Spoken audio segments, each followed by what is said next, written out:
কি হলো, তুমি আমার স্বামীকে মারলে কেন?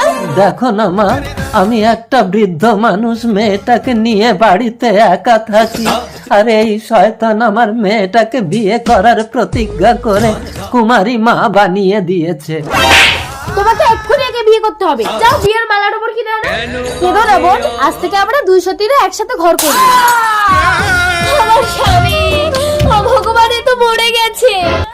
এবার আমার পেটে বাচ্চা নিয়ে আমাকে কে বিয়ে করবে? আমি। বাবা, আমার মেয়ের গর্ভে কিন্তু অবৈধ সন্তান আছে। না, অবৈধ না, এর গর্ভে আমার স্বামীর সন্তান। আমার বাইকে অ্যাক্সিডেন্ট করে ও যখন মারা গেল, আপনার মেয়েকে আমি বিয়ে করতে পারি, কিন্তু ওর গর্ভের সন্তান আমি নিতে পারবো। জন্মের পর আমার স্বামীর সন্তান আমাকে দিয়ে যাবে, আমি মানুষ করব। যাও, তোমরা দুজন বিয়ে করে সুখে সংসার করো। और अभी तो रुको।